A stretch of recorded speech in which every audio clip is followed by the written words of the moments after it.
மாண்புமிகு பேரவைத் தலைவர் அவர்களே, என்எல்சி நெய்வேலி லிக்னைட் கார்பரேஷன் ஆரம்பிக்கும் பொழுது நமக்கு மின்சாரம் தேவைப்பட்டது. இன்னைக்கு பீக் சம்மரில் கூட தமிழ்நாட்டுடைய மின்சார தேவை 21,000 மெகாவாட் தான்.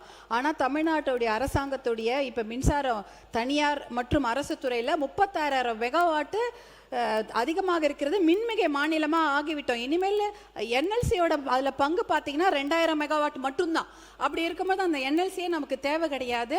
நீங்கள் மாண்புமிகு அமைச்சர் அவர்கள் சொன்னது போல் இந்த என்எல்சி 1300 கோடி கிட்ட அவங்களுடைய வருமானம் வருது. அந்த அவங்க சிஎஸ்ஆர் ஃபண்டெல்லாம் ஒரிசா, மத்திய பிரதேஷ், அந்த மாதிரி உத்தரப்பிரதேஷ் அங்கெல்லாம் தான் அவங்க அதை டெவலப் பண்ண வச்சுக்கிறாங்க. நம்ம தமிழ்நாட்டு கொடுக்கறது இல்லை. அவங்க சிஎஸ்ஆர் ஃபண்ட் வச்சு நமக்கு தடுப்பணைகள் கட்டி கொடுக்க சொல்லுங்க, இல்ல நெல் அந்த கோடவுன் கட்டி கொடுக்க சொல்லுங்க. நம்ம கிட்ட காசு இல்ல, நிதி நிலைமை நெருக்கடின்னு சொல்ற அந்த சிஎஸ்ஆர் ஃபண்ட்ல எல்லா மாவட்டத்துக்கும் அவங்க கட்டி கொடுக்கணும் தடுப்பணைகள். அதை அவர்களிடம் நீங்கள் கண்டிப்பா கேட்க வேண்டும். அதே போல 40,000 ஏக்கரை அவங்க அழிச்சிட்டு தான் அப்படியே நைட்டோட நைட்டா மக்கள் எல்லாம் கொண்டு போய் விஜய் மாநகரன்ற ஊர்ல கொண்டு போய் தங்கிட்டாங்க. மூட்டை முடிச்சோட ஒரு வெளியூர்ல அகதிகளா போய் சேர்ந்துட்டாங்க. அவங்களுக்கு எந்த ஒரு அவ்வளவு பெரிய பிரச்சனை. இன்னும் 60,000 ஏக்கர் எடுக்கிறதுக்கு தயாரா இருக்கிறாங்க. அதுக்கு பயங்கர முனைப்பா அவங்க செயல்பட்டாங்க.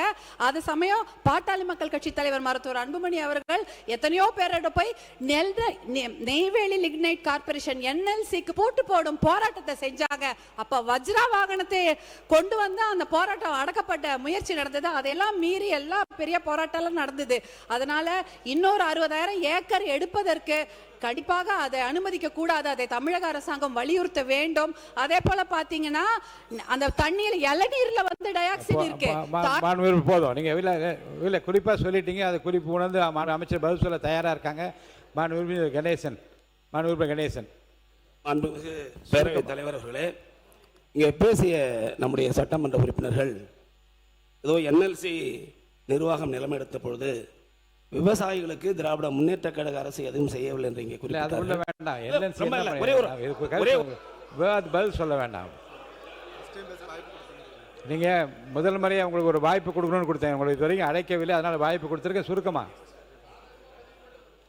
மாண்புமிகு முதலமைச்சராக முத்துவேல் கருணாநிதி ஸ்டாலின் அவர்கள் இருந்த பொழுது என்எல்சி அதிகாரிகளை எல்லாம் அழைத்து, என்எல்சியில் இருக்கிற அதிகாரிகள் குறிப்பாக வட மாநிலத்தை சார்ந்தவர்கள் தான் அதிகமாக இருப்பார்கள்.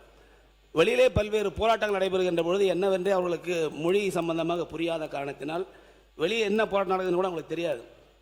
ஆகவே தான் நான் தொழிலாளர் நலத்துறை அமைச்சராக இருந்தபோது அங்கே இருக்கின்ற அதிகாரிகள், chairman, mine, director of mines எல்லாரையும் அழைத்து வச்சு, அதாவது விவசாயிகள், ஒரே முன் தான் விவசாயிகள், சட்டமன்ற உறுப்பினர்கள் அனைவரும் கலந்து பேசி, அதாவது விவசாயிகளுக்கு கிடைக்க வேண்டிய அந்த நிலம் கொடுத்ததற்கு கூடுதலாக தொகையை பெற்றுக் கொடுத்ததும், அதே போல அங்கிருந்து அந்த அதிகாரிகள் அழைத்து வந்து தலைமைச் செயலாளர் தலைமையிலே ஒரு கூட்டத்தை நடத்தி ஆண்டுக்கு 100 கோடி ரூபாய் சிஎஸ்ஆர் பெற்றுக் கொடுத்தது திராவிட முன்னேற்ற கழகத்தின் அரசு என்பதை தெரிவித்துள்ளது. மாண்புமிகு தொழில்துறை அமைச்சர் அவர்கள் பேசுகிறோம். என்எல்சி நிறுவனத்தை பற்றி நிறைய கருத்தெல்லாம் சொல்லியிருக்கின்றார்கள். அவசர மொழி தெரியாதவர்கள் அங்கே இருக்கிறான்னு சொன்னார்கள். புரிய வேண்டிய மொழியிலே நீங்கள் புரிய வைக்க வேண்டியது உங்களுடைய கடமை. மாண்புமிகு தொழில்துறை அமைச்சர் அவர்கள். மாண்புமிகு பேரவைத் தலைவர் அவர்களே, உட்காருங்க, அவங்க பேசட்டும். பரந்தூர் மக்கள் எப்படி பாதிக்கப்பட்டு நம்ம இன்னைக்கு அவங்கள காப்பாற்றணுமோ அதே மாதிரி என்எல்சி நிறுவனத்தினால பாதிக்கப்பட்டவங்களை கண்டிப்பாக நம்முடைய அரசாங்கம் கைவிடாது. ஆனால் நான் ஒன்று மட்டும் கேட்டுக்கிறேன், என்எல்சி நிறுவனம் யாருடைய நிறுவனம்? அது ஒரு மத்திய அரசாங்கத்தோட நிறுவனம். நாங்கள் 3 மாதத்தில் அந்த என்எல்சி வரலை.